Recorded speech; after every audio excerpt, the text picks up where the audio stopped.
할렐루야. 우리가 오늘 예배 가운데 서로 대면하며 예배 드릴 수는 없지만 오늘 또 하나님께서 우리 가운데 샬롬의 은혜를 충만히 흘려보낼 줄 믿습니다. 우리 가운데 하나님 함께해 주시옵소서. 각 가정마다 성령 하나님 충만한 기름부을 부어 주시옵소서. 세상이 줄 수 없는 그 평안함을 예배 가운데 허락하여 주시옵소서. 우리 기도하는 마음으로 함께 담대하라 찬양 올리며 나아갑니다.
담글 때에 주님의 진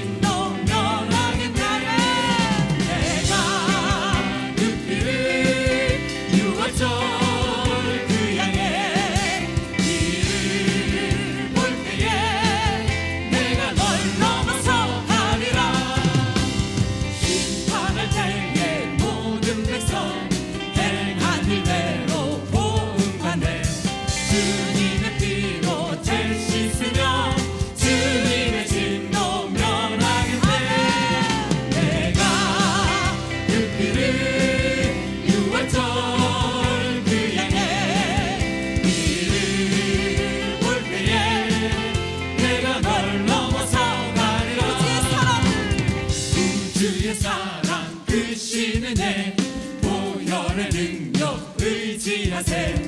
심판의 불이 내릴 때에 주님의 진노 면하겠네. 내가 그 길을 유월절 그 향해 길을 볼 때에 내가 널 넘어서 가리라. 심판할 때에 모든 백성 행판을 내고 복음받네. 주님의 피로 죄 씻으며 주님의 진노 면하겠네. 내가 그 길을 유월절 그 향해 길을 볼 때에 내가 널 넘어서 가리라. 구주의 사랑 크신 은혜 보혈의 능력 의지하세. 심판의 불이 내릴 때에 주님의 진노 면하겠네. 내가 그 길을 유월절 그 향해 길을 볼 때에 내가 널 넘어서 가리라. 내가 그 길을 유월절 그 향해 길을 볼 때에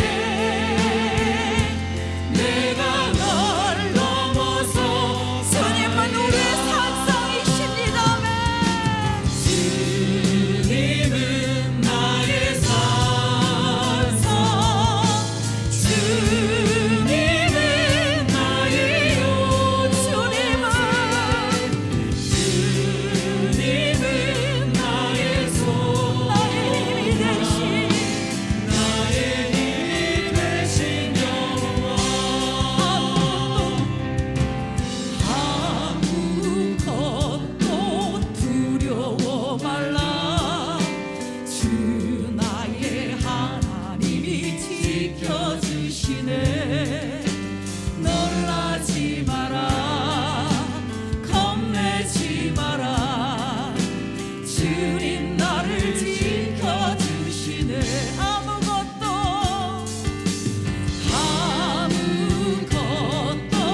두려워 말라. 주 나의 하나님이 지켜주시네. 놀라지 마라. 겁내지 마라. 주님 나를 지켜주시네. 아멘.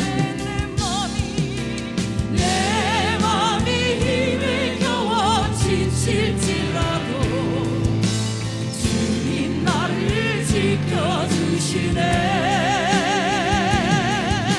세상의 험한 동화 몰아치고 주님은 우리를 함께하시며 지켜주심을 이 시간도 선포합니다. 주님은 나의 산.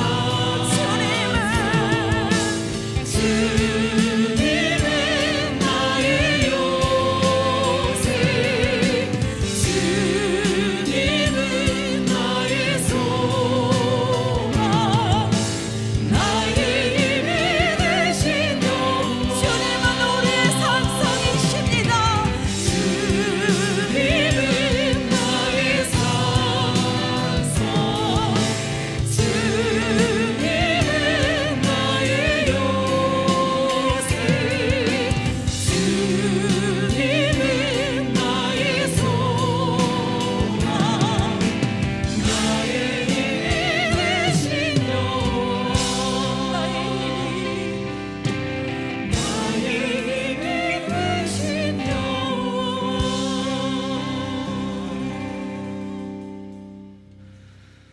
참 거룩하고 복된 주일입니다. 다 함께 자리에서 일어나 지극히 높으신 주님을 찬양하며 예배합니다.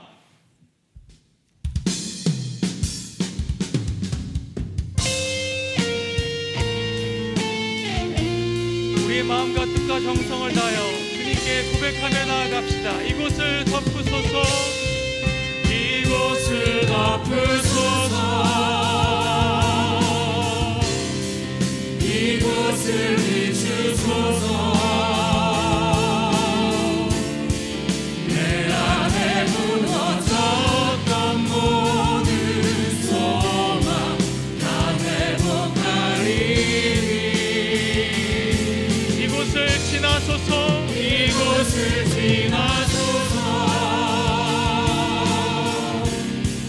이곳을 만지소서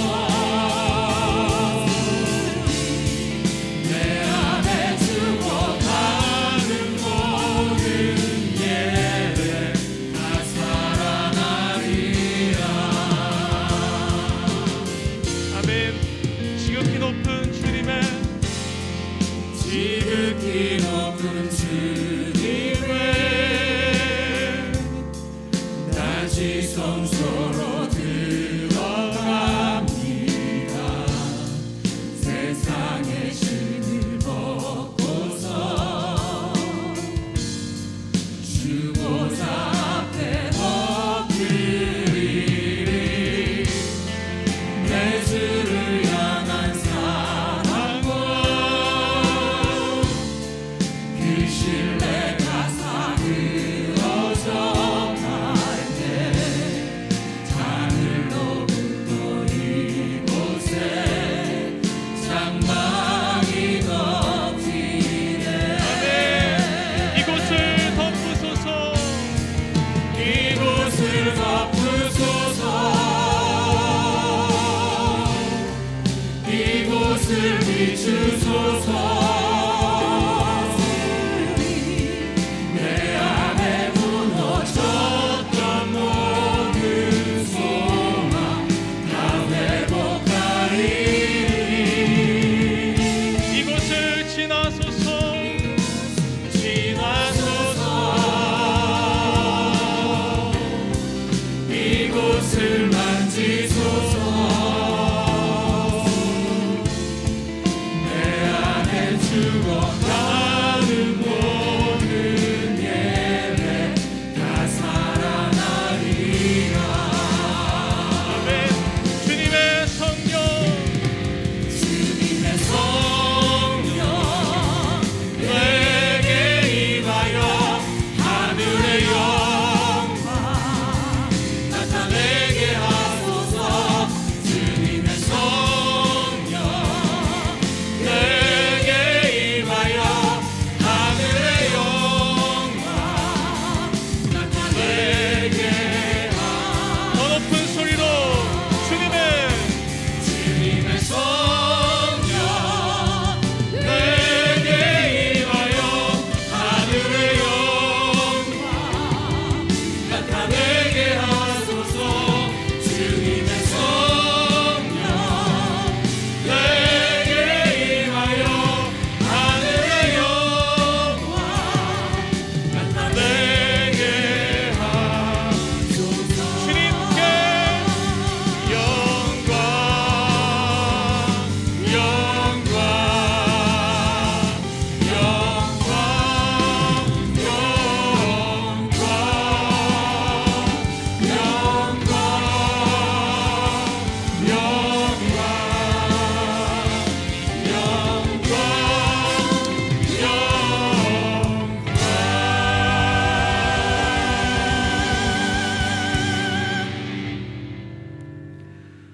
땅의 모든 끝이 여호와를 기억하고 돌아오며 모든 나라의 모든 족속이 주의 앞에 예배하리니 나라는 여호와의 것이요 여호와는 모든 나라의 주제심이로다. 하나님은 영이시니 예배하는 자가 영과 진리로 예배할지니라. 아멘. 나는 전능하신 아버지 하나님 천지의 창조주를 믿습니다. 나는 그의 유일하신 아들 우리 주 예수 그리스도를 믿습니다. 그는 성령으로 잉태되어 동정녀 마리아에게서 나시고 본디오 빌라도에게 고난을 받아 십자가에 못 박혀 죽으시고 장사된 지 사흘 만에 죽은 자 가운데서 다시 살아나셨으며 하늘에 오르시어 전능하신 아버지 하나님 우편에 앉아 계시다가 거기로부터 살아있는 자와 죽은 자를 심판하러 오십니다. 나는 성령을 믿으며 거룩한 공교회와 성도의 교제와 죄를 용서받는 것과 몸의 부활과 영생을 믿습니다. 아멘. 자리에 앉으셔서 기도하심으로 하나님 앞에 나아갑니다.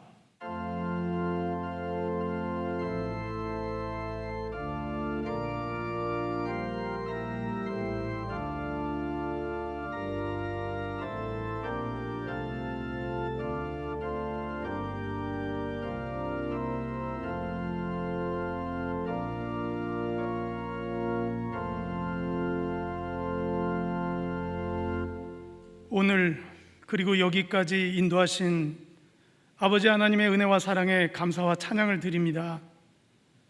우리의 어리석음으로 인하여 우왕좌왕할 때에도 우리의 손을 놓지 않으시고 인도해 주시며 세상 근심 걱정과 탐욕에 빠져 있을 때에도 나를 보라 하시며 회개하고 돌아오기를 기다려 주신 하나님의 은혜에 감사를 드립니다.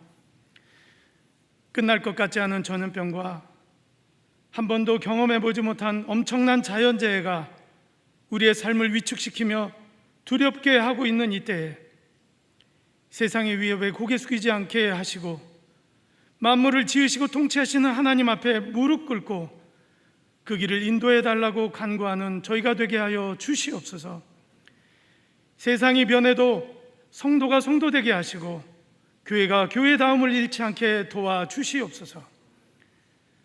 태풍처럼 몰려오는 세상의 비바람에 견딜 만큼 우리는 튼튼한 집을 지었는지, 알곡과 가라지로 극명하게 드러날 수밖에 없는 이 대혼란의 시기에 우리는 어디에 서 있는지 다시금 점검하게 하시고 이제라도 반석 대신 예수 그리스도 위에 집을 지어 이 혼란의 시대를 능히 이겨내는 이기는 자의 삶을 살게 하여 주시옵소서. 이스라엘 백성을 광야로 부른 것은 이제 하늘을 보라는 의미였으나 그 백성은 여전히 땅을 보며 불평한 것처럼 오늘 우리에게 주어진 이 어려운 환경은 우리의 시선을 하늘을 보라는 것이니 하나님만 바라보는 일에 집중하는 저희가 되게 하여 주시옵소서. 광야에서 불평한 이스라엘 백성들이 가나안에 들어가지 못하고 광야에 묻힌 것처럼 이 전염병의 환난과 함께 하나님과 멀어져 넓고 편한 길 즐겨 걷다가 멸망의 길로 소멸되는 인생 되지 않게 하여 주시옵소서. 세례 요한은 예수님의 초림을 준비한 것처럼 우리는 예수님의 재림을 준비하는 자가 되게 하여 주시옵소서. 회개와 영육 간의 정결함을 통하여 주의 길을 예비하고 주의 오심을 기쁨으로 맞이하는 삶이 살게 하여 주시옵소서. 눈물로 씨를 뿌린 자는 기쁨으로 단을 거둔다 하였는데 주의 오심을 위해 우리는 얼마나 눈물을 흘리며 인내하며 준비하고 있는지 돌아보게 하여 주시옵소서. 잠시 있다 사라지는 보이는 것에 마음을 빼앗겨 영원한 길 되시고 진리 되시고 생명 되시는 보이지 않는 하나님을 놓치고 외면하는 어리석음 가운데 있지 않도록 도와주시옵소서. 하나님 앞에 우리 모두는 각기 다른 부르심과 사명 앞에 섰으나 겨우 모양만 내는 눈가림의 삶은 아닌지 돌아보기 원합니다. 그 소명 앞에 바로 서고자 몸부림치는 저희가 되기를 원합니다. 듣고 배운 하나님의 말씀을 말로만이 아닌 삶과 행함으로 실천하여 천국을 향한 순례의 길을 올곧게 걸어가는 저희가 되게 하여 주시옵소서. 너무나 가깝고 크신 하나님이시기에 오히려 보이지 않고 들리지 않는다고 하나님의 존재를 망각하고 세상의 권세에 절하고 안락을 즐기는 자들이 많은 이때에 반드시 세상에 끝이 있고 심판이 있음을 기억하고 바알에게 무릎 꿇지 않은 7천의 믿음의 용사로 마지막 시대에 하나님 앞에 남은 자로 서는 인생들이 되게 하여 주시옵소서. 주님, 이렇게 온라인으로라도 예배를 허락하신 하나님께 감사를 드립니다.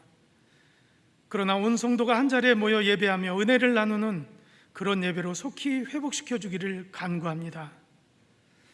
오늘도 목자를 통해 부어주실 은혜를 생각하며 감사를 드립니다. 하늘 문을 여시고 성령의 충만함이 흡족히 부어지는 예배되게 하여 주시옵소서. 잠든 영혼들이 깨어나고 눌린 자들이 자유케 되는 회복이 있는 예배 되게 하여 주시옵소서. 우리를 죄에서 구원해 주신 예수 그리스도의 이름으로 기도드립니다. 아멘.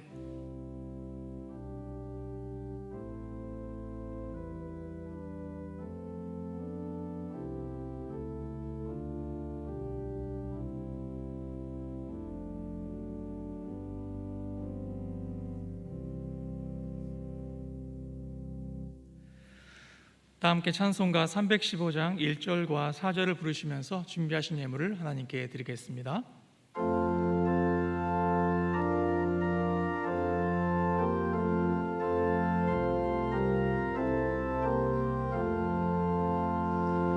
내 주 되신 주를 참 사랑하고 곧 그에게 죄를 다고합니다. 그 은혜를 주신 내 예수시니 이 성보다 더욱 사랑합니다. 그 영광의 나라 나 들어가서 그 풍성한 은혜 늘 감사하리. 금별을 거시고 나 찬송할 나 이 전보다 더욱 사랑합니다.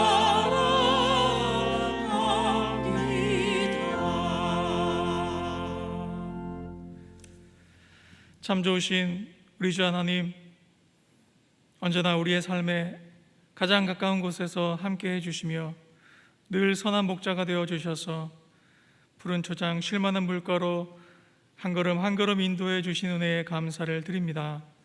오늘도 각자의 처소에서 귀한 가정의 자리에서 주 앞에 머리 숙여 예배하며 예배를 드리기에 앞서 허락하신 모든 것에 감사함으로 깨끗하고 거룩하게 구별하여 올려드리는 귀한 예물을 주님께 드리오니 기쁨으로 흠양하여 주시옵소서. 이 예물이 쓰여지는 곳마다 하나님의 뜻이 이루어지게 하여 주시고 주의 나라가 세워지며 주의 빛이 어두운 세상을 비추는 놀라운 예물로 쓰임받게 하여 주시옵소서.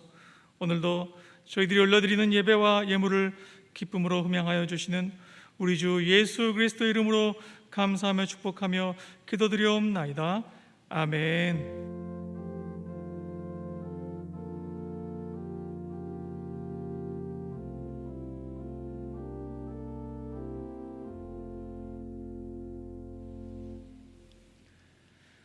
오늘도 예배의 자리를 사모하시고 말씀의 은혜를 사모하시며 각자의 자리에서 예배드리시는 모든 성도님들을 주님의 이름으로 환영하고 축복합니다. 교회 소식 나누겠습니다. 생명선교회 22차 예배 안내 공지문입니다. 9월 13일 주일까지 모든 예배는 온라인 예배로 전환되며 오늘 9시 예배는 현재 실시간 예배로 진행 중에 있습니다. 또한 13일 주일까지 평일과 주일은 교인의 안전을 위해 교회 출입이 불가하오니 참고해 주시기 바랍니다. 정교인 오전 10시, 오후 10시 정시 기도를 진행 중에 있습니다. 또한 예배 회복과 나라와 민족을 위한 교회 예배당 30분 기도는 처소 30분 기도하기로 변경해 진행하고 있고요. 10시 정시 기도에 포함해서 진행 중에 있습니다. 함께 기도에 동참해 주시기를 부탁드립니다. 지금까지 진행한 랜선쿰 실천 노트와 정시 기도를 영상으로 준비했습니다. 함께 보시겠습니다. 수도권 소재 교회에 대해서는 비대면 예배만 허용하고 그 외에 모임과 활동은 금지됩니다.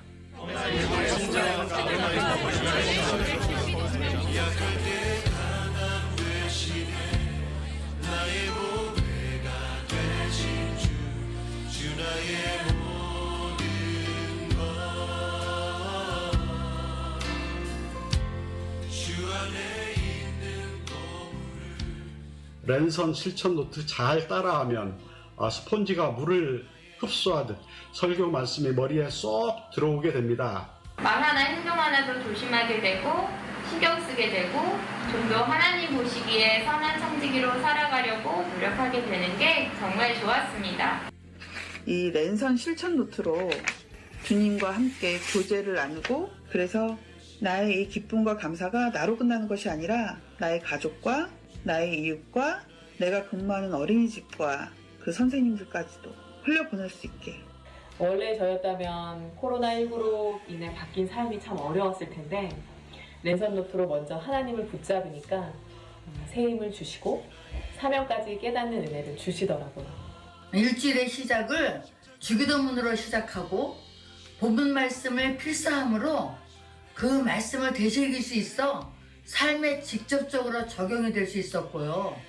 말씀 요약지도 소리내서 읽어보고 본문 말씀도 필사하고 감사기도 하는 과정에 영적으로 더 단단해지는 것을 느낍니다. 잘 될 수 있도록 그렇게 기도를 했습니다.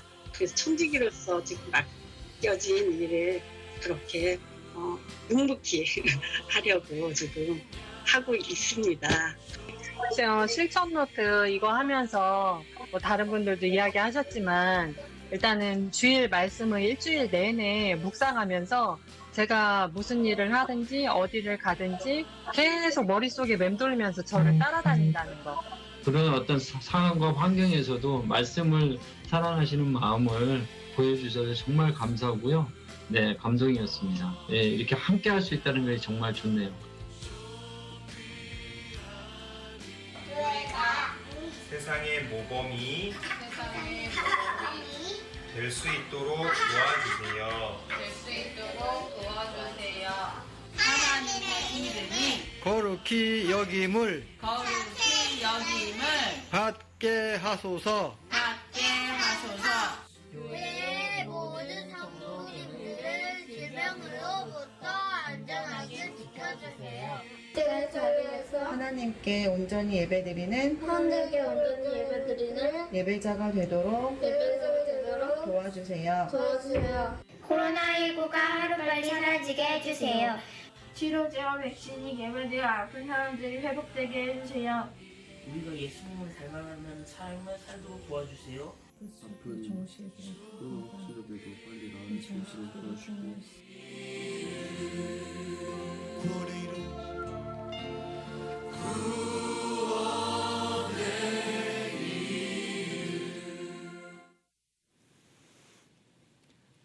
네, 주보 중앙면에 2021학년도 대학 수학 능력 시험 응시자 명단이 나와 있습니다.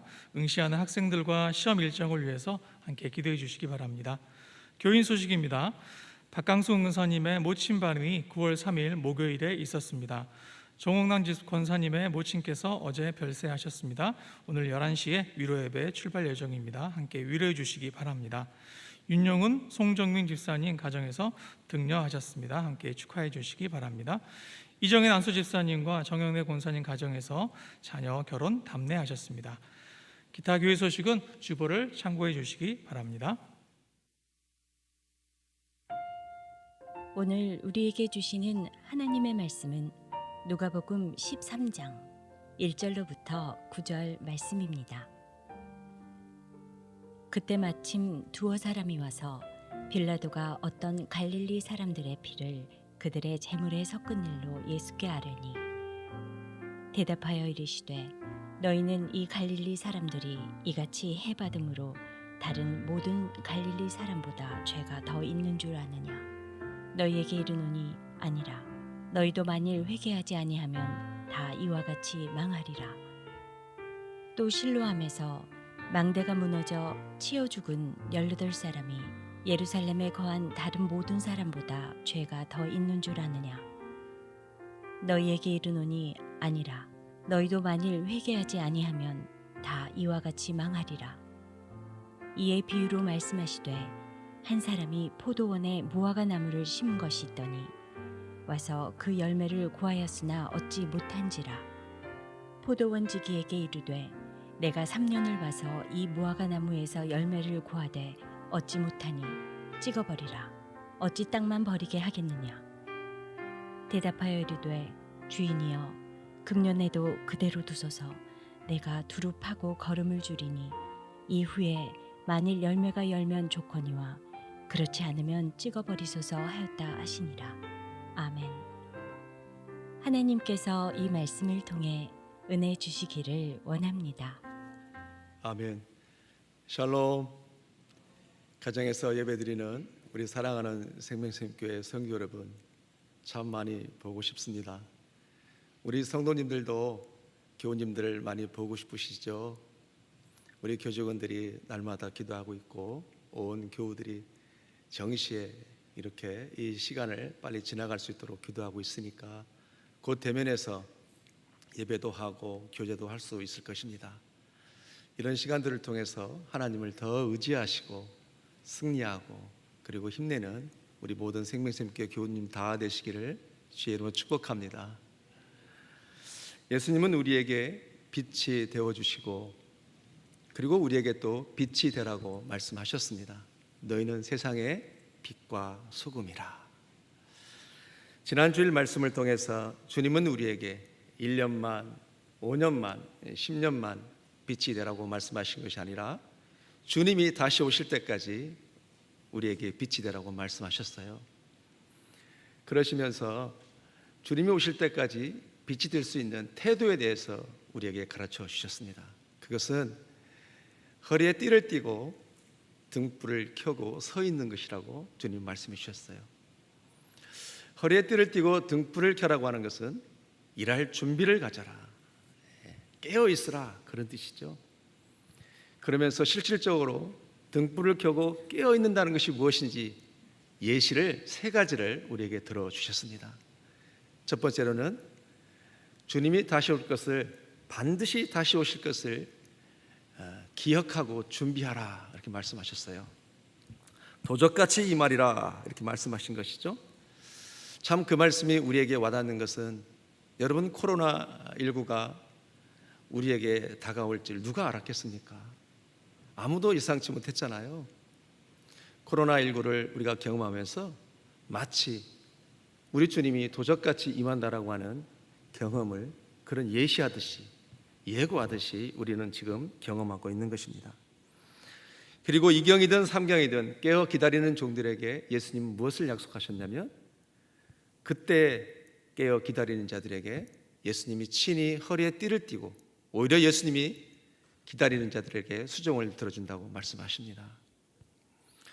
왜 이렇게 예수님이 기다리는 종들에게 수종을 들어준다고 말씀하시냐면요, 당연한 일을 해야 되는데 당연한 일을 하지 못하기 때문에 당연한 일을 할 수 있도록 상급을 주어서라도 그 일을 하게 하고 싶다라는 거예요. 그러니까 구속사적으로 얼마나 우리가 빛으로 산다는 것이 예수님 보시기에 중요한 것인지, 초림과 재림 사이에 누군가가 하나님을 드러내고 보여줘야 하는 하나님의 대행자가 필요하다는 것입니다.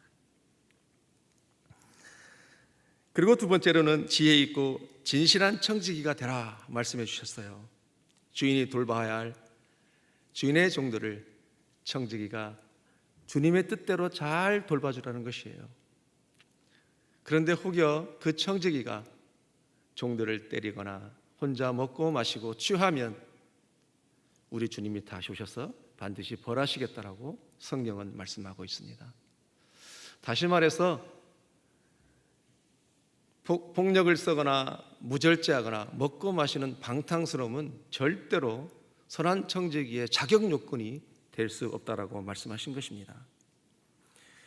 이것은 준비하고 깨어있는 자의 모습이 아니라는 것이죠. 그리고 선한 청지기는 자기 혼자 빛이다라고 하는 것이 아니라 다른 사람에게 영향력을 주는 거예요. 그래서 새 예루살렘으로 그들의 발걸음을 향하게 하고 예수님을 바라보게 하는 것이 바로 선한 청지기의 역할인 것입니다.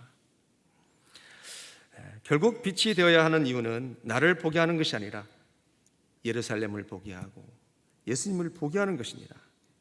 청지기가 잘 돌보는 것은 내 것이 아니라 주님의 것을 잘 돌보는 것입니다. 우리는 보통 내 것은 잘 돌보잖아요, 그렇죠? 그러나 청지기는 내 것이 아니라 주님의 것을 잘 돌보는 것입니다. 여러분, 우리는 모든 것이 내 소유에 있고 내 안에 있으면 내 것이라고 생각하는 경향이 있는데요. 그러나 주님은 그렇게 생각하지 않습니다. 나도 그도 내가 가지고 있는 모든 삶의 여건이 다 주님의 것이고 주님의 것을 돌보라, 그런 의미예요. 주님 말씀하십니다. 베드로야, 네가 나를 사랑하느냐? 주께서 아시나이다. 그래야면 내 양을 치라, 주님 말씀하셔요. 네 양이 아니라 내 양을 치라 그래요. 내가 하나님의 양인 너를 십자가의 정신으로 섬기는 마음으로 섬겼듯이 너도 내 양, 예수님의 양을 먹이라, 그 얘기예요. 너의 가족도, 너와 함께하는 모든 사람도 착각하지 마라. 네 것이 아니라 내 것이다. 그러니까 네 스타일로 그들을 먹이는 것이 아니라 내 스타일로, 예수님의 스타일로, 예수님의 방법으로 그들을 먹여다오. 그렇게 주님이 말씀하신 것입니다. 그리고 무엇보다 중요한 것은요, 예수님이 언제 오시냐에 집중하기보다는 각자 하나님께서 주신 그리고 받은 달란트대로 최선을 다해서 선한 청지기로 살면 지금 오신들, 내일 오신들, 그게 무슨 문제가 있겠습니까? 마라나타, 주 예수여 어서 오시옵소서, 상관이 없는 것입니다. 그렇게 지난 시간에 기다리는 종이라는 제목을 가지고 이렇게 말씀을 나누었습니다. 오늘 본문 누가복음 13장 1절로 9절 말씀은 예수님은 우리에게 무엇을 말씀하고 싶어 하시는 것일까요? 여러분, 누가복음은 총 24장으로 이루어졌는데요. 오늘 말씀의 주제는 전반적으로 회개라고 하는 주제를 다루고 있습니다. 그러면 오늘 본문이 13장이면 중반 이제 막 넘어서가는 과정인데, 넘어가는 상황에서 예수님은 왜 회개라는 주제를 가지고 또 말씀하시자라는 거예요. 이유가 있지 않겠습니까? 이미 누가복음 1장과 2장에서 세례 요한도 예수님도 회개하라 천국이 가까웠느니라고 회개를 다루셨어요. 뿐만 아니라 제자들 그룹을 형성하시고 그들을 가르치고 빛이 되라고 말씀하시고 지금 한 영혼이라도 더 예루살렘으로 챙겨가시기 위해서 예루살렘으로 가고 있는 상황에 이르러서 왜 13장에서 중간에 한 번 더 예수님은 회개라고 하는 주제를 다루냐라는 것입니다. 여러분, 굉장히 중요한 이유가 있지 않겠어요? 왜 그러실까요? 간단합니다. 제자인 우리들이 여전히 열매 맺지 못하고 빛으로 살지 못하니까, 청지기로 살지 못하니까, 즉 여전히 열매 맺지 못하고 남을 비난하고 나는 괜찮다고 아무런 문제가 없다라고 생각하기 때문에 예수님은 매우 중요한 주제, 열매 맺지 못하는 이유에 대해서 한 번 더 다루어 주시는 거예요. 그러면 우리가 분명히 가져야 할 전제는 뭐냐면, 여러분, 예수님이 겁을 주시려고 그러시겠어요? 아니면은 지혜를 주시려고 그러시겠어요? 오늘 본문 말씀을 통해서 예수님의 사랑과 은혜가 있습니다. 자, 그럼 본문 1절을 보니까 그때 마침 그럽니다. 그때 마침은 언제냐면요, 예수님이 제자들에게 재림을 준비하기 위해서는 허리에 띠를 띠고 등불을 켜라고, 그리고 세 가지 예시를 말씀하신 막 그 말씀을 마치신 그때예요. 근데 그때에 두어 사람이 어떤 한 사건을 가지고 와서 예수님에게 말씀하시는데, 그러면 첫 번째 사건은 빌라도가 어떤 갈릴리 사람들의 피를 그들의 제물에 섞은 사건입니다. 1절 같이 읽겠습니다. 시작. 그때 마침 두어 사람이 와서 빌라도가 어떤 갈릴리 사람들의 피를 그들의 제물에 섞은 일로 예수께 아뢰니. 아멘. 이 말씀은 로마 빌라도도 나름대로 그들의 종교의식이 있을 것입니다. 그때 갈릴리 사람들이 죽임을 당했다는 것인데 무슨 말씀이냐면요,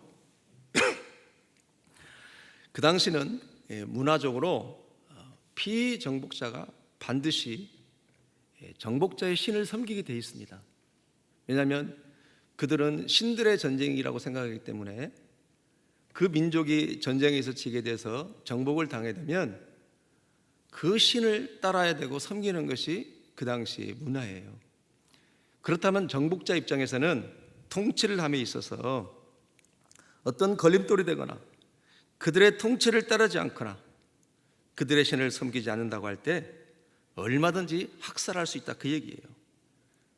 그래서 갈릴리 사람들이 죽었다, 그런 의미입니다. 그러니까 통치자들이 제국을 유지하기 위해서 통치자에게 순종하지 않으면, 그들이 원하는 것을 따르지 않으면 얼마든지 그런 일이 있을 수 있다는 거예요. 실제로 요세푸스의 기록에 의하면 어느 해에는 유월절 제사 때 이스라엘 백성들이 3,000명이나 짐승처럼 학살되어져서 그들의 피가 이방인들 로마의 신전에 뿌려지고 제단되어졌다라고 하는 기록이 있다고 합니다.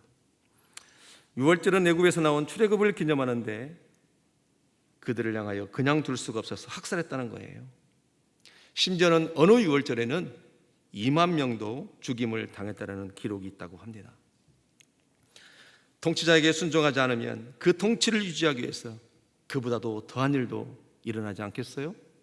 어떤 본보기를 삼아야 되기 때문에. 이렇게 여러 명의 갈릴리 사람들이 성전에서 살해당했다고 어떻게 이런 일이 있느냐고 두어 사람이 와서 예수님에게 말을 하는 겁니다. 이 두어 사람은 예수님에게 왜 보고를 하는 것이죠? 이 사람들은 예수님을 따르거나 예수님의 말씀을 듣는 사람이 아니라 로마 정부로부터 독립을 원하는 사람들입니다. 그들이 생각할 때는 예수님은 남들과 다르고 무엇인가 있다라고 생각해서 당신이 메시아라면 우리 민족을 로마 정부로부터 건져내달라고 하는 그들의 소망입니다. 그 말씀이 지금부터 중요한데요. 여러분 2절에 보니까 이제 거기에 대해서 우리 예수님이 이렇게 대답을 하십니다. 대답하여 이르시되 너희는 이 갈릴리 사람들이 이같이 해받는다고 하는 것은 빌라도의 죽임을 당했다, 그런 뜻이에요. 해를 입었다, 그런 뜻입니다. 다른 모든 갈릴리 사람보다 죄가 더 있는 줄 아느냐, 이렇게 예수님이 대답을 하셔요. 두어 사람이 와서 이 얘기를 하는데 대답은 누구한테 하냐면요, 예수님의 제자들에게 얘기해요. 그러니까 예수님은 지금도 하나의 연출을 하고 있는 거예요. 제자들에게 하고 싶은 이야기가 있는 거예요. 그러면 예수님은 왜 이렇게 대답을 하느냐면은 지금 제자들과 함께하는 사람들이 어떤 마음을 가지고 있냐면 그 두어 사람의 이야기를 듣고 그 학살당했던, 죽임을 당했던 사람이 갈릴리의 모든 사람들보다도 더 죄가 많아서 죽었다라고 하는 생각을 함께하는 사람들이, 제자들이 갖고 있기 때문에 잘못된 그릇된 생각들을 고쳐주고 그들에게 새로운 확실한 정확한 구원관을 가르쳐주고 싶은 거예요. 그러면서 예수님이 3절에 말하고 말씀하셔요. 너에게 이르노니 아니라 너희도 만일 회개하지 아니하면 이와 같이 망하리라 말씀하셔요. 여기서 망한다고 하는 것은 그들처럼 지금 죽임을 당한다는 것이 아니라 최후 심판 때에 망한다는 것을 의미해요. 장로님이 기도하시고 지난주에도 재림에 대해서 말씀하셨고 지금 재림선상에서 얘기하고 있기 때문에 예수님은 정확한 재림의 의미가 무엇인지, 어떻게 재림을 준비해야 될 것인지를 가르쳐주고 싶은 거예요. 예수님은 시간이 없는 겁니다. 그래서 예수님이 또 한 번의 예를 들어주셔요. 이번에는 예수님이 예를 들어주시는데 4절입니다. 함께합니다. 시작. 또 실로암에서 망대가 무너져 치여 죽은 18사람이 예루살렘에 거한 다른 모든 사람보다 죄가 더 있는 줄 아느냐? 아멘. 이번에는 실로암에서 망대가 무너져 18명이 치여 죽은 사건인데요. 실로암은 예루살렘 남쪽과 동쪽 성벽에 있는 것이 실로암 연못입니다. 예루살렘으로 공급되는 물을 저장하는 셈이에요. 기온강으로부터 흘러 들어오는 물을 저장하는 셈인데 이 재정비를 하고 새롭게 사업을 추진하고 그리고 재정비하고 물을 지키기 위해서 망대를 세울 때에 망대가 무너져서 18명이 죽었다는 거예요. 여러분, 이스라엘 그 나라는 물이 참 중요하잖아요. 그래서 물을 지켜야 됩니다. 사막 가운데 있기 때문에, 뿐만 아니라 누군가가 독을 넣을 수도 있기 때문에 망대에서 지켜야 되는 거예요. 근데 그 망대를 세울 때 18명이나 치여 죽었다는 거예요. 그런데 예수님은 왜 이렇게 또 한 번의 예를 들어서 말씀드릴까요? 여전히 그들 마음 가운데는 어떤 마음이 있다는 거예요? 너희들은 그 18명이 예루살렘의 모든 사람들보다도 더 죄가 많아서 죽는다고 생각하느냐? 아니다. 너희도 회개하지 않으면 이처럼 망할 거라고 주님이 또 말씀하셔요. 5절에 그렇게 말씀하시잖아요. 여러분, 그러면 예수님은 이 사건을 통해서 지금 제자들에게 무엇을 가르치고 주고 싶은 거예요? 그들의 잘못된 생각을 가르쳐 주고 싶은 거예요. 예수님이 볼 때는 지금 제자들과 함께하는 사람들이 어떤 생각을 가지고 있냐면, 그들은 죄가 많아서 죽고 예수님과 함께하고 예수님의 제자들은 그들보다 죄가 덜하고 오히려 죄가 없어서 자기들은 살고 있다라고 하는 안정감을 가지고 있는 잘못된 생각을 가지고 있다는 거예요. 예수님이 볼 때는 죽은 사람이나 살고 있는 사람이나 모두가 다 죄인인 거예요. 그나 너나 모두가 다 죽을 수 있는 존재고 죽는 존재라는 거예요. 근데 예수님이 볼 때는 더 중요한 것은 먼저 죽냐 나중에 죽냐 죽은 것이 아니라, 그것이 중요한 것이 아니라 죽음을 어떻게 준비할 것이냐가 더 중요하다는 거예요. 예수님 입장에서는.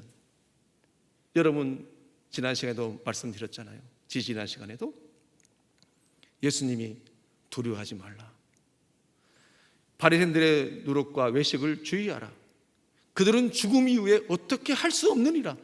그러나 너희들이 정작 두려워해야 될 것은 죽은 이후에도 지옥불에 넣을 수 있는 자를 너희들은 두려워하라, 그런 뜻이에요. 그런데 제자들과 함께하는 사람들이 여전히 제자의 그룹을 형성하고 빛이 되라고 말씀했는데도 불구하고 여전히 그들 마음속에는 자기들은 의인이라고 생각하고 오히려 죽은 사람들을 비난하고 안타깝게 여기지 않고 아픔을 갖지 않고 자기는 아무런 문제가 없는 것처럼 얘기한다는 거예요. 주님 볼 때는 죽은 자나 죽지 않는 자나 결국은 다 죽는 존재고 죽을 수밖에 없는 존재고, 그렇기 때문에 예수님의 핵심은 뭐예요? 너희가 살아있다고 해서 결단코 죽는 자를 비난할 수 있는 것이 아니다. 너희도 회개하지 않으면 이처럼 망한다. 그렇게 주님이 말씀하고 있다는 것입니다. 말씀이 지금부터 정말로 중요합니다. 예수님이 말하고 싶은 것은 그나 너나 다 죽을 수 있는 존재고 죽는 존재인데 너도 회개하지 않으면 이같이 망한다고 말씀하시고, 정말로 중요한 것은 너희도 죽기 전에 윤리적 회개가 아니라 존재적 회개, 본질적 회개를 하라는 거예요. 지금 살아있고 안 살아있고가 중요한 것이 아니라 제대로 죽음을 준비하고 있느냐, 제대로 죽음을 준비하지 않고 있느냐, 그 얘기예요. 여러분, 누가복음 1장과 2장에서 회개하라, 천국이 가까웠느니라 주님이 말씀하셨잖아요. 오직 너희들이 그토록 사모하는 율법정을 그렇게 지켜가면서도 만나기로 원했던 하나님을 만날 수 있는 방법은 회개하는 거라고 말씀하셨어요. 그리고 빛이 된다는 것이 무엇인지도 얘기했어요. 그러나 그들은 여전히 제사로도 살지도 못하고 빛으로도 살지 못하고 정직으로도 살지 못하더라는 거예요.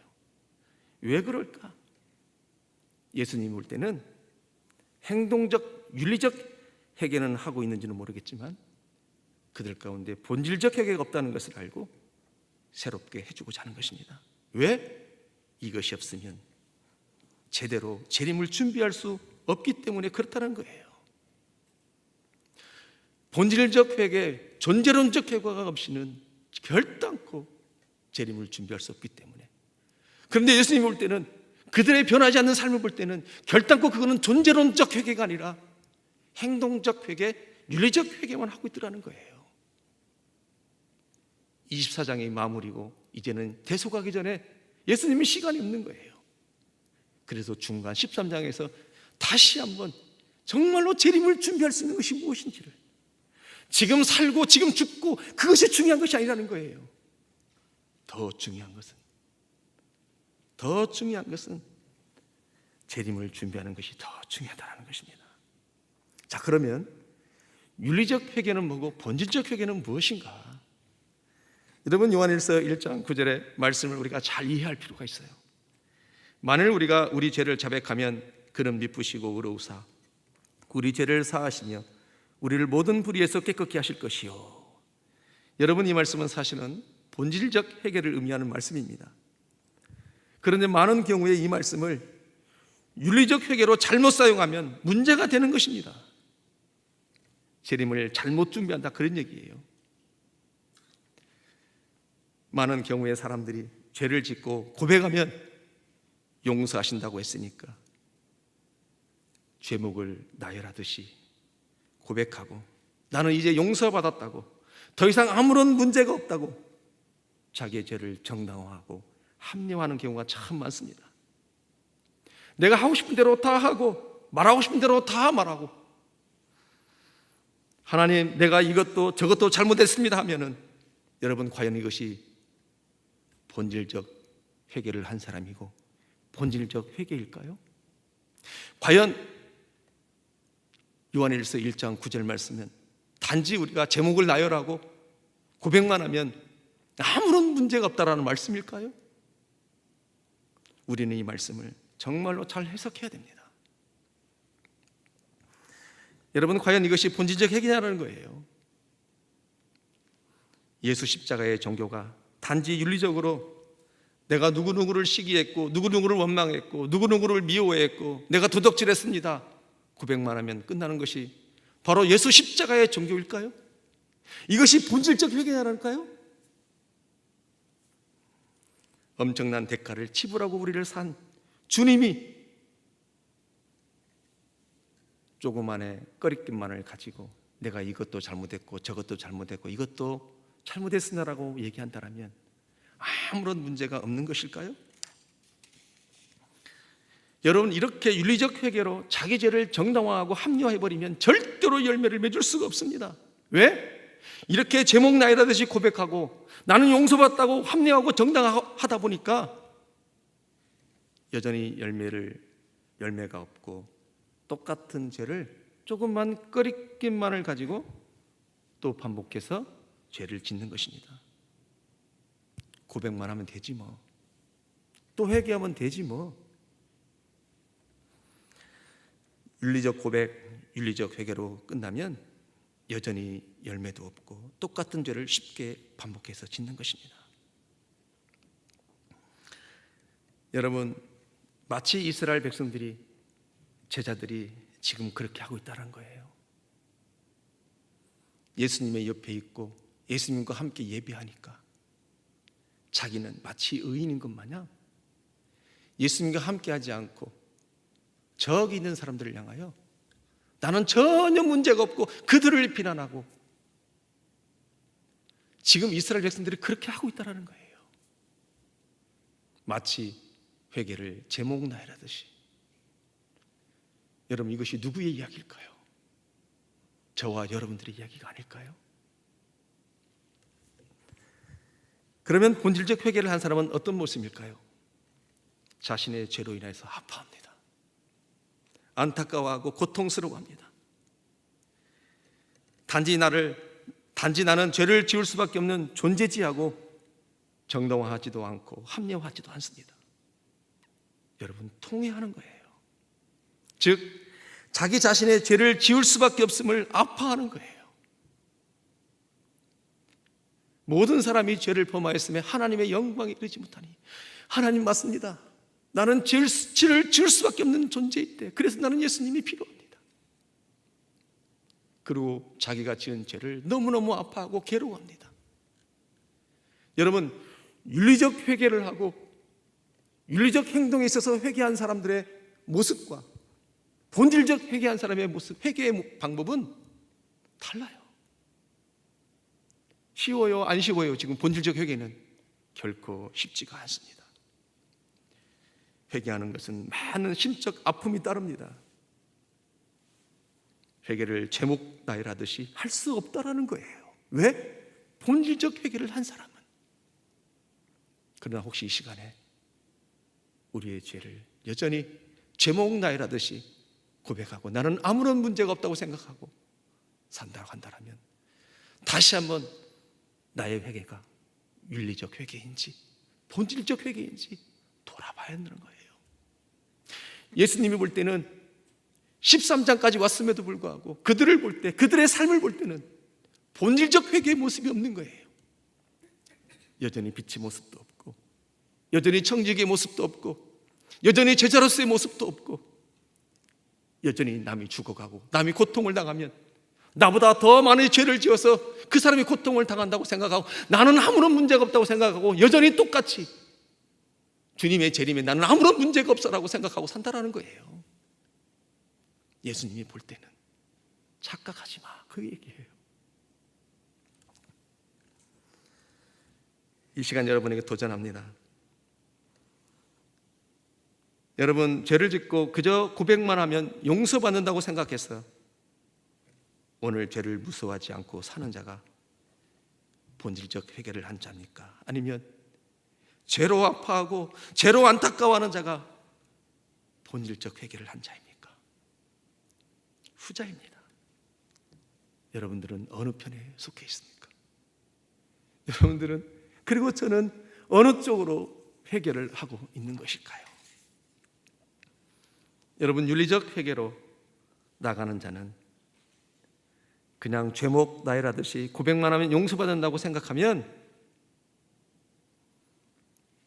남을 쉽게 판단하고 정죄하고 남이 나로 인해서 고통받는 것을 아파하지 않습니다. 왜?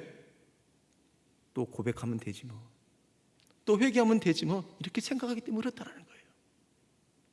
그러나 본질적 회개의 열매를, 존재로적 회개의 열매를 얻은 자는 회개의 과정이 힘들고 어렵고 아프기 때문에, 그것이 아프고 힘들어서라도 주님이 그 죄 때문에 십자가에 돌아가신 것을 아파서라도 더 죄를 멀리 하려고 한다는 거예요. 함부로 남을 정죄하고 판단하지 않는다는 거예요. 왜? 자기가 그걸 겪어보기 때문에 결단코 남을 그렇게 쉽게 말할 수 없더라는 거예요. 근데 여전히 남이 나로 인해서 정죄받고 판단받고 아픔과 고통받는 것이 내가 슬퍼하지 않고 고통으로 여기지 않는다라면 다시 한번 나의 회개의 열매가 윤리적 회개의 열매를 얻은 것인지 본질적 회개가 있는 것인지 돌아봐야 된다라고 말씀하시는 거예요. 오히려 죽임을 당한 형제의 아픔을 같이 슬퍼하고 우는 것이 본질적 회개의 사람이에요. 여러분, 로마서 12장 15절에 말씀하십니다. 즐거워하는 자들로 함께 즐거워하고 우는 자들로 함께 울라. 아멘. 기록된 바 오직 의인은 믿음으로 말미암아 살리람과 같으리라 말씀하셔요. 여러분, 믿음으로 말미암아 산다는 것이 뭘까요? 구원은 결코 행위로서 구원받을 수는 없어요. 믿음으로 구원을 받는 것인데, 그럼 믿음으로 구원받는다는 것이 뭘까요? 믿음으로 구원받는다고 하는 것은 그리스도인의 믿음은 삶 전체를 내포하고 있다, 그 얘기예요. 그래서 믿음으로 말미암아 산다는 거예요. 그래서 믿음은 삶의 전체를 내포하고 있다는 거예요. 믿음이라고 하는 것은, 즉 삶으로 표현되어지는 믿음이어야 된다고 하는 것이 바로 기독교의 본질적 회개를 열매를 맺은 자의 삶이라고 주님은 말씀하셔요. 그러므로 요한일서 1장 9절 말씀은 그저 윤리적 회개의 열매를 맺은 사람이 행동적 회개를 해서 죄목을 나이듯이 고백하는 것이 1장 9절 말씀이 아니에요.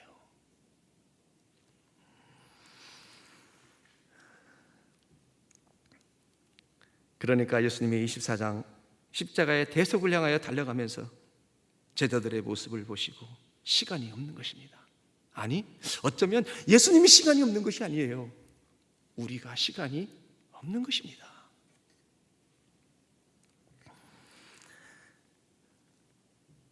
우리는 이제 솔직해져야 합니다.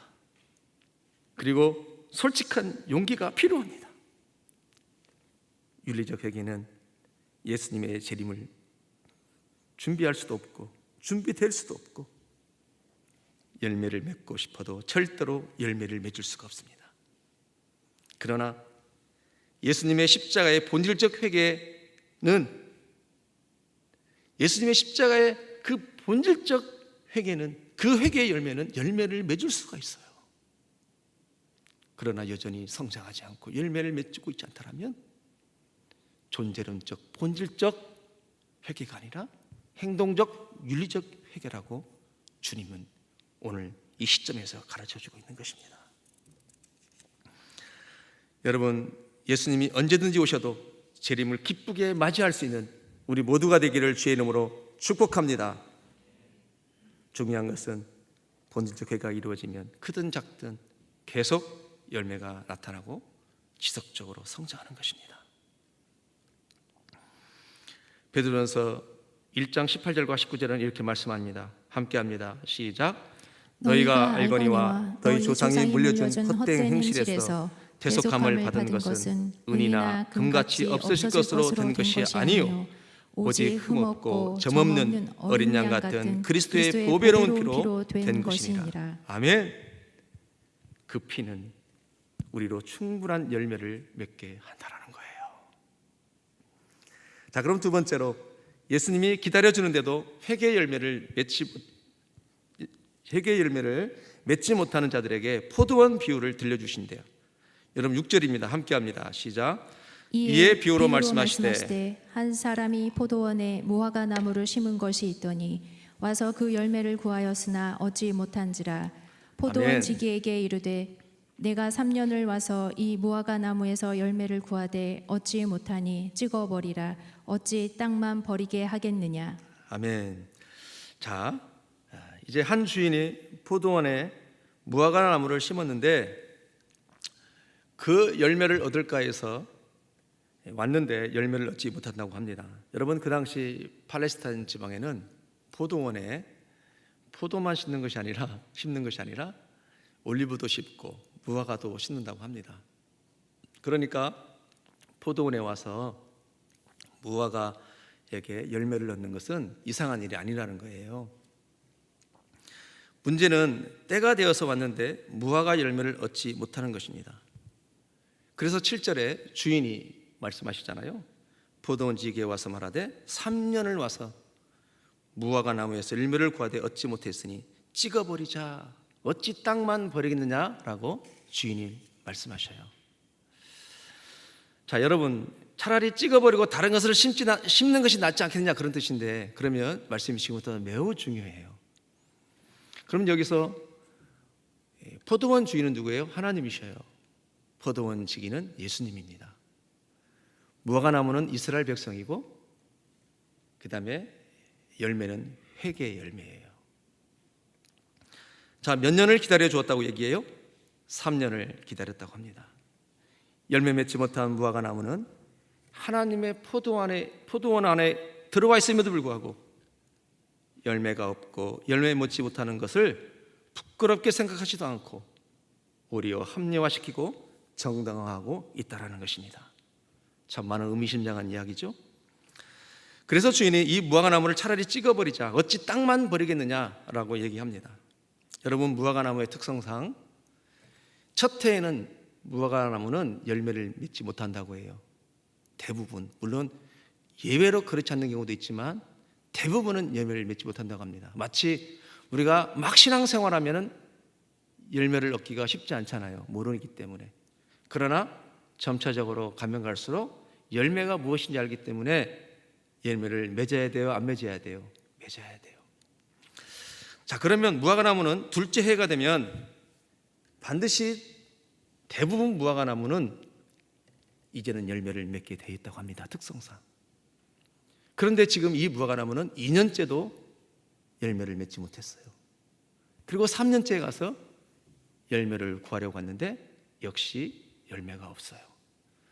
그러면 포도원 주인 입장에서는 가능성이 있다 없다? 무화과 나무가 가능성이 없는 거예요. 그래서 오래 두어도 안 되고 주인 입장에서는 시간을 충분히 준 것입니다. 그러므로 찍어버리자. 어찌 땅만 버리겠냐라고 말합니다. 이때 8절에서 포도원 제기가 포도원 주인에게 말합니다. 대답하여 이르되 주인이여, 금년에도 그대로 두소서. 내가 두릅하고 걸음을 줄이니. 여러분, 포도원 지기의 마음이 느껴지십니까? 한 번 더 기회를 주십시오. 내가 파고 걸음도 주며 다시 해보겠습니다 말하는 거예요. 포도원 주기가 누구예요? 예수님이세요. 여러분, 파다는 헬라어로 스카프토입니다. 스카프토는 언제 사용하냐면은 뿌리 주변에 흙을 부드럽게 해주고 걸음을 줄 때 사용하는 단어가 바로 스카프토예요. 즉 예수님이 이미 3년 동안 스카프토를 했는데도 불구하고 주인이요, 내가 한 번 더 해보겠습니다. 여러분, 포도원 지기가 누구라고 그랬어요? 포도원은 주인은 하나님이시지만 포도원 지기는 예수님이라고 했어요. 여러분 한번 상상해 보세요. 문자적으로 기록되어 있지만 지금 예수님의 마음이 느껴지십니까? 아버지 하나님이요, 한 번만 더 기회를 주십시오. 내가 직접 파고 내가 직접 걸음을 주고 직접 청격하겠습니다. 한 번만 더 기회를 주십시오. 여러분, 지금 주님이 13장에 와서 그 말씀하고 있는 거예요. 시간은 다가오죠. 십자가는 짊어지긴 짊어져야 되겠죠. 점점 재림은 다가오죠. 여전히 이스라엘 백성들이, 하나님의 백성들이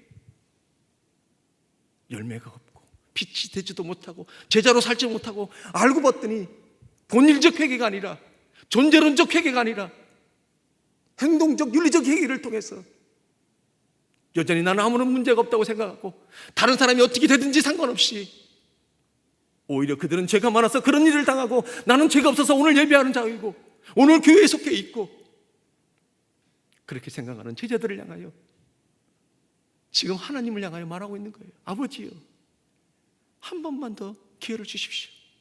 금년에도 그대로 두십시오. 이렇게 말씀하고 있는 거예요. 여러분, 예수님은 열매 맺지 못하는 이스라엘 백성들에게 특별한 정성을 쏟음으로 끝까지 희망을 버리지 않고 아직 재림이 아니니까 더 해보겠다고 말씀하시는 거예요.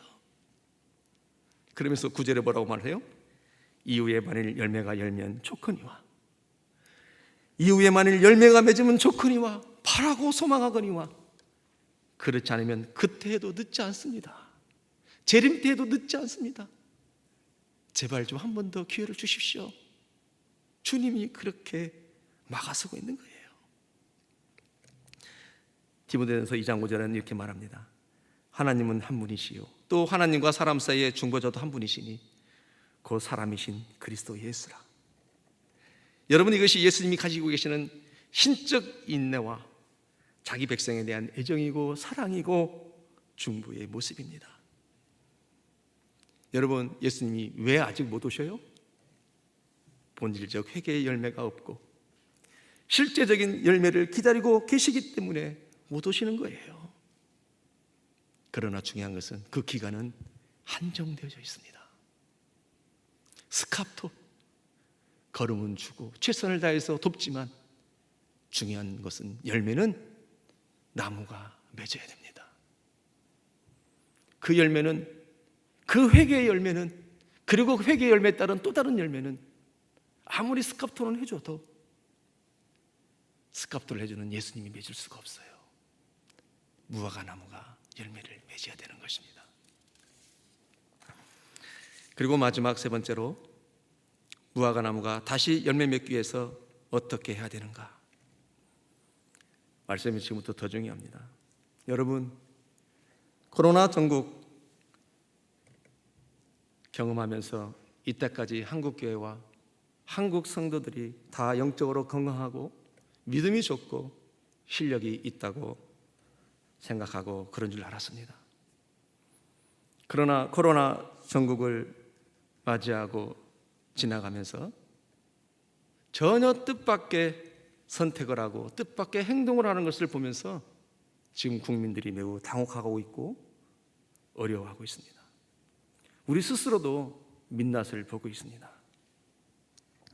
어떤 분은 믿음이 있는 줄 알았는데 어떤 분들은 믿음이 없어 보이기 시작하고, 오히려 어떤 분들은 믿음이 없어 보였는데 그 사람이 믿음이 있어 보이는 이런 교차적인 상황들을 보면서 우리는 많은 생각을 하게 됩니다.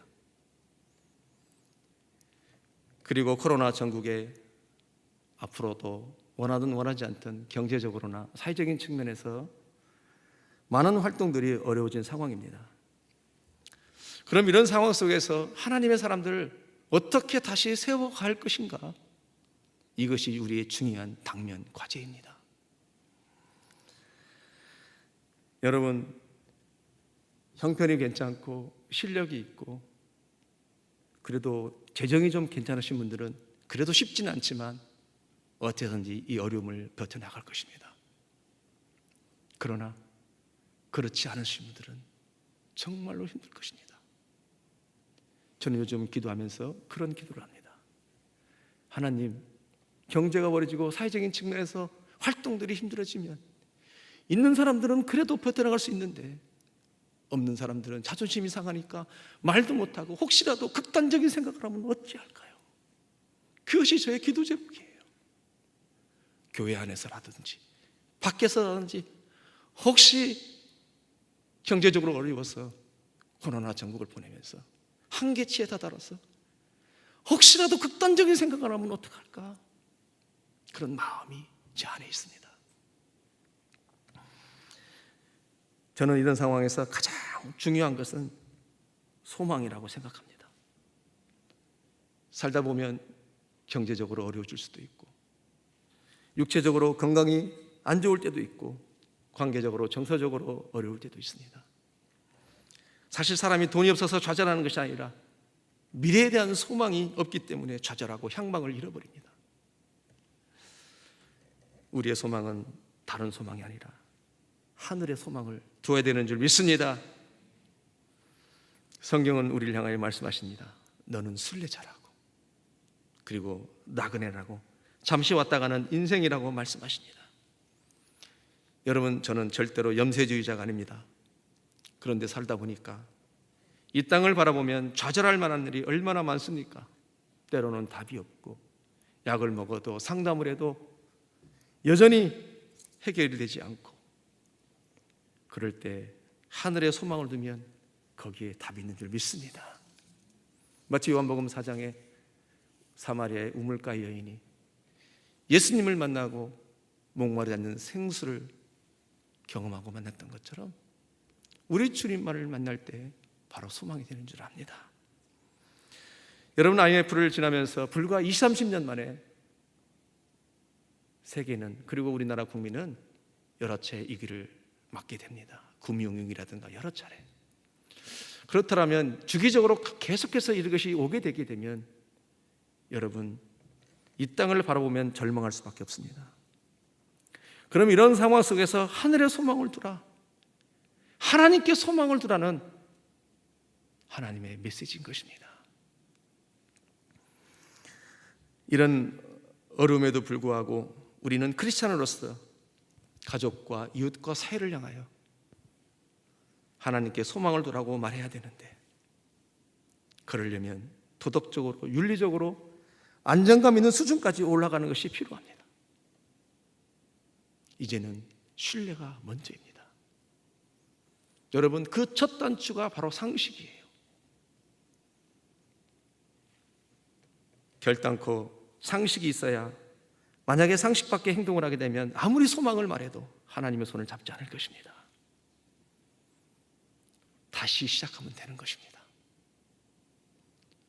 저와 여러분이 우리의 삶에서, 가정에서, 우리가 속해 있는 그 공동체에서 다시 한번 상식을 보여주고, 그들에게 기독교가 어떤 종교인지 십자가 안에서 안정감을 누릴 수 있도록 보여주고, 하나님께 소망이 있다고 말할 때, 그 소망을 던질 때 그들이 소망을 붙잡을 것입니다. 여러분, 반공은 절대로 성경의 규례가 아닙니다. 마치 이 시대 사람들이 반공이 성경의 규례처럼 말하고 있는 경우가 참 많습니다. 우리는 우리의 일을 하는 것입니다. 말씀을 맺겠습니다. 나는 윤리적 회개를 한 사람인가? 본질적 회개를 한 사람인가? 나는 윤리적 회개를 한 사람으로서 여전히 윤리적 차원에서 고백하는 자로 죄를 합리화하고 정당화해서 언제든지 고백하면 된다고 생각해서 나로 인해 남이 아파하는 것을 안타까워하고 힘들어하지 않는 것은 아닌지 모르겠습니다. 아니면 본질적 존재로적 회개한 사람으로 죄를 아파하고 그래서 죄를 멀리하고 그러기에 자신의 연약함을 알고 다른 사람을 불쌍히 여기는 사람인가요? 우리 모두는 말씀으로 본질로 다시 하나님의 품으로 하나님 앞으로 돌아가서 하나님 주시는 소망 예수 그리스도를 만나고 붙잡아야 되는 줄 믿습니다. 마지막 베드로전서 3장 15절을 같이 읽고 말씀을 마치겠습니다. 함께합니다. 시작. 너희 마음에 그리스도를 주로 삼아 거룩하게 하고 너희 속에 있는 소망에 관한 이유를 묻는 자에게 대답할 것을 항상 준비하되 온유와 두려움으로 하고. 아멘. 동영상 보시겠습니다.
Don't you give up hope on me now. It's a good ball. She'll get us through. We're with you, Skipper.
바다 한가운데 죽어가는 사람들이 있었죠. 대서양에서. 어떤 사람들은 어차피 못 구하니까 구하는 척만 하고 돌아오라고 말합니다. 그러나 네 사람은 끝까지 가서 찾고 자기네 배가 정원이 20명인데도 불구하고 32명을 다 태우고 옵니다. 그런데 문제는 방향을 잃어버렸습니다. 나침판을 잃어버렸기 때문에 그렇습니다.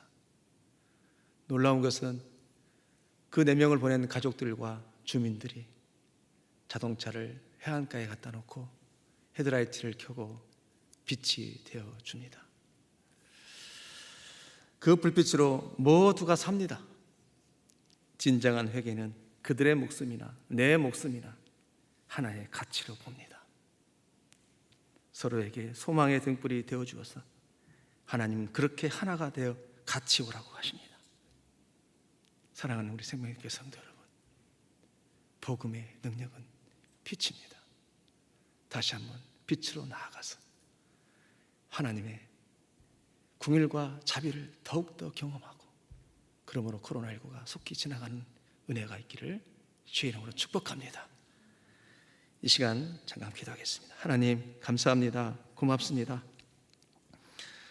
오늘 누가복음 24장 말씀인데 13장에서 다시 한번 회개를 다루시면서 우리가 본질적 회개를 열매를 맺은 사람인지 윤리적 회개 열매를 맺은 사람인지 보라고 말씀하시고, 바르게 재림을 준비하라고 말씀하시고, 그리고 본질적 회개를 가진 사람은 반드시 쉽게 회개하는 것이 아니라 제목을 나열하는 것이 아니라 아파함으로 오히려 다른 사람을 정죄하지 아니하고 더욱더 열매를 맺어가는 줄 믿습니다. 우리 모두가 그렇게 하나님의 위로가 되고 기쁨이 되는 생명샘 교회 모두가 되게 하여 주시옵소서. 예수님의 이름으로 기도합니다. 아멘. 찬양하시겠습니다. 하나님은 너를 지키시는 자, 하나님은 너를 지키시는 자, 하나님은 너를 지키시는 자, 너의 왕년에 그늘 되시니 낮에 해와 밤에 달로 너를 해치 못한 하나님은 너를 지키시는 자, 하나님은 너를 지키시는 자, 너의 환난을 연케 하시니 그가 너를 지키시리라. 너의 주님을 지키시리라. 눈을 들어 산을 보아라. 눈을 들어 산을 보아라. 너의 도움 어디서 오나. 천지 지으신 너를 만드신 여호와. 한 번 더 찬양으로 하나님은 너를 지키시는 자, 하나님은 너를 지키시는 자, 너의 우편에 그늘 되시니 낮에 해와 밤에 달며 너를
지으신 너를 만드신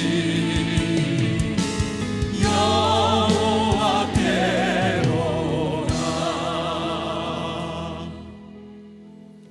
축도하시겠습니다. 이제는 예수 그리스도의 십자가의 피로 회개할 능력을 주시는 우리 주님 예수 그리스도의 은혜와 회개의 열매를 맺도록 시간을 기다려주시는 아버지 하나님의 그 놀라우신 사랑하심과 계속 스캅토하여 열매를 맺을 수 있도록 도우시는 성령님의 교통하심이 죄인임을 고백함으로 예수님의 십자가를 붙잡고 그 피를 의지하여 날마다 열매 맺기를 결단하는 함께 예배하는 모든 주의 사람들 머리 위에와 그리고 열방에 흩어져 있는 모든 성사님들 머리 위에 이제로부터 영원까지 함께 하옵시기를 간절히 축원하옵나이다. 아멘.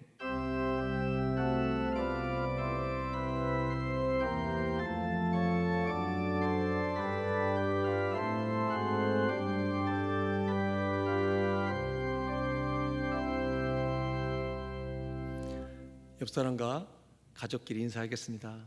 반드시 열매 맺는 사람이 되겠습니다. 성령의 새바람 찬양하시겠습니다.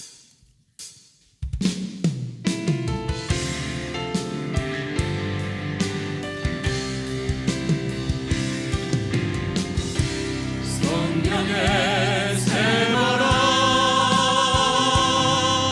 또 내게 불어오소서. 주의 영생 생기로 우리를 다시 살리사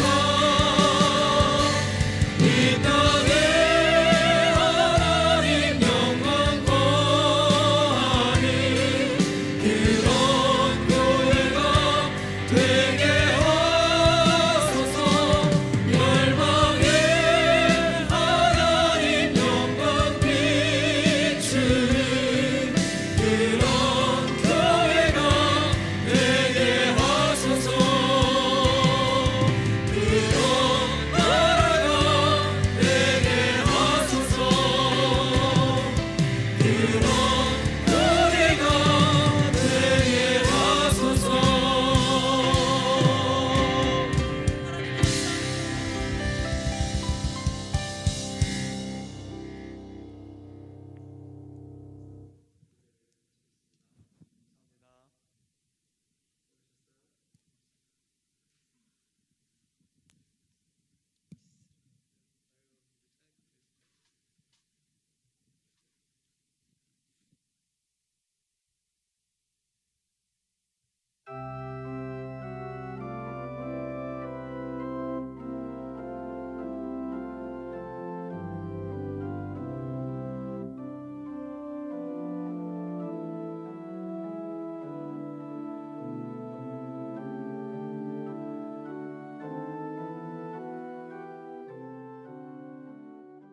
오늘 예배의 주보는 교회 홈페이지에서 확인하실 수 있습니다. 교회 홈페이지 주소는 www.lifesam.net입니다. 지금부터 교회 홈페이지를 찾아가는 방법을 알려드리려고 합니다. 먼저 인터넷 창에 생명샘 교회라고 입력하시고 교회 홈페이지로 들어가시면 다음과 같은 화면을 보실 수 있습니다. 화면과 같이 오른쪽 위 생명샘 나눔터 위에 마우스를 올리시면 다음과 같은 화면이 나옵니다. 그러면 지금 보시는 가이드 화면처럼 생명샘 주보를 클릭하시면 됩니다. 가장 최근의 주보가 제일 왼쪽 상단에 올라오게 됩니다. 날짜를 확인하시어 클릭하시면 오늘자 주보를 확인하실 수 있습니다. 도움이 되셨는지요? 오늘 하루도 주님의 은혜 가운데 아름다운 교제를 나누는 하루 되시기를 주님의 이름으로 기원합니다.